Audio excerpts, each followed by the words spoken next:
It's a disease that comes on out of the blue. The nervous system starts to break down. The way it breaks down is by pulling the nerve fibers or the wires that wire us together away from the muscles. And when the wires pull away from the muscles aren't connected anymore. And so what happens when your muscles aren't connected? It stops working. I lost 90 patients last year.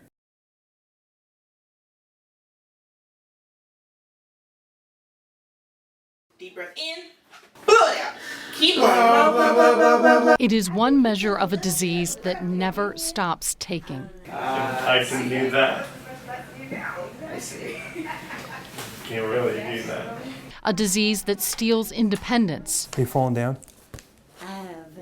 and seizes futures. We have 2 kids. We currently are caring for probably about 550 patients, and that's a lot. Dr. Jonathan Glass created Emory Brain Health Center's ALS clinic 20 years ago. All right, I'll go see him. The clinic is set up as a multidisciplinary clinic. This is a patient and family-centered clinic. These people need many different specialties to take care of their many different problems. It's where clinical care and research intersect. Okay. The clinic and its staff, the embodiment of hope.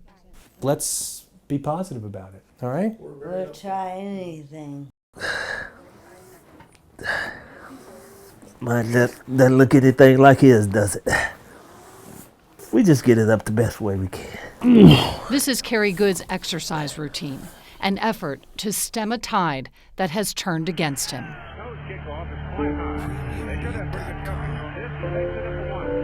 A gifted and humble running back, Carrie Good was the pride of Town Creek, Alabama. He and all 4 of his brothers played for the University of Alabama. Carrie would go on to play and coach in the NFL for 11 years. It's hard to imagine being in this position, even harder to be here and can't get out of it. Started out with breathing issues. There were chronic sinus infections, weakness, cramps, weight loss. Carrie's wife, Tanja, saw the change in her husband one day through the kitchen window. I saw him in the yard cutting grass, and I noticed that his entire posture was different.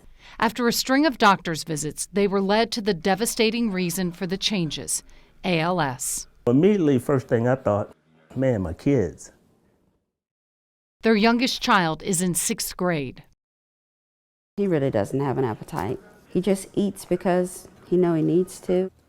A larger-than-life existence shrank. Getting dressed on his own is a 2-hour affair. A brief walk, We making it. exhausting.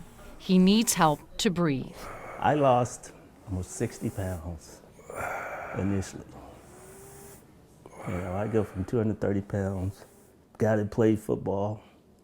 At one point I could bench 400 pounds, squatted over 800. Now I can't pick up a glass of water.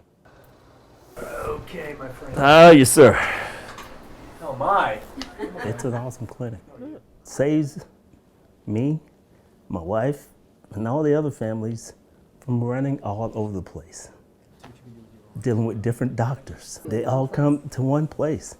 We get it all one day. Dr. Glass's ALS clinic treats 550 patients. His team includes respiratory, physical, speech, and occupational therapists, nurses, doctors, social workers, surgeons, and volunteers. In one room, each patient will have every concern addressed in a single visit. I think it's really the model for how patients should be taken care of with chronic diseases, whether it be ALS or anything else. Do you have any more tests this week? Not that I know of.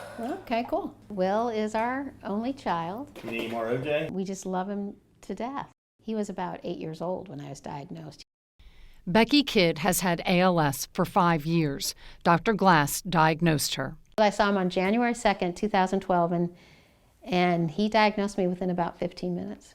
When I hit the 5-year mark, it just hit me like a ton of bricks that, oh my God, 80% of the people who were diagnosed around the time I was are gone.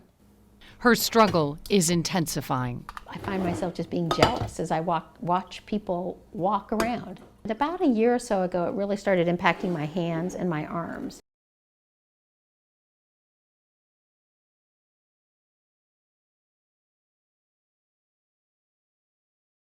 Man, when your hands start to go, you know, you can't pour a cup of coffee, when you can't even fold laundry anymore, it's really disconcerting. So it'll be fun. It impacts everything, your relationship with your child, your relationship with your husband. You know, I never thought I'd ask my husband to help me pull up my pants. What the hell? We need to give you your next dose of medicine. Becky will spend the week at Emory Hospital, I'm here at Emory for about 4 nights. taking part in a drug trial. They are real leaders in the area of research. And I've always said how I've been so impressed with how they balance their passion for research and science with their passion for caring. This is an inhuman disease on some levels when you really think about it. And so they're like family. They've become like family to so many people living with this disease. It's a disease that comes on out of the blue. Comes on typically late 50s, early 60s, although I've seen them as young as teenagers. I've seen them as old as 90. The nervous system starts to break down, the motor system, and the way it breaks down is by pulling the nerve fibers or the wires that wire us together away from the muscles. And when the wires pull away from the muscles aren't connected anymore. And so what happens when your muscles aren't connected? It stops working. Relentlessly progressive, most people with ALS will die within 3 years. We don't have time. Every day that we don't find a cure for this disease, somebody dies. I lost 90 patients last year. Can I do something to actually slow this disease down? That's what I do in the lab. That's what I do in my science. That's what I'm passionate about. Dr. Glass's aggressive, cutting-edge research is built on a foundation that includes a massive collection of patient data, DNA, blood, tools that allow him to grow cells in his lab.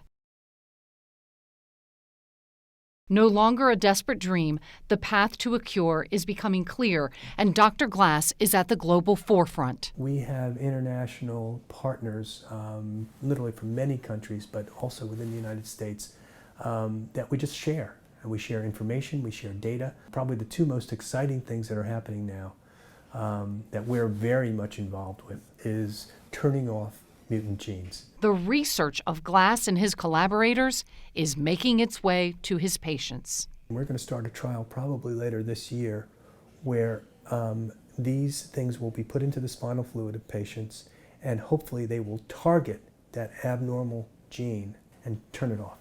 Boom, it's like a switch.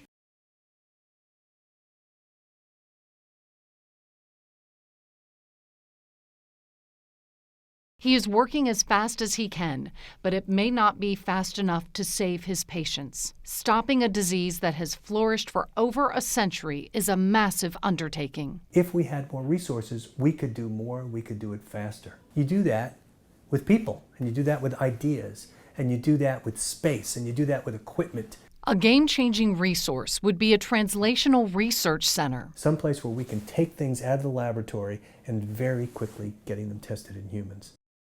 You know, when you have a terminal disease, you know, your life just gets real simple. My first mission is to raise my son. My second mission is just to help the community however I can. Somewhere down the road, we may find a cure.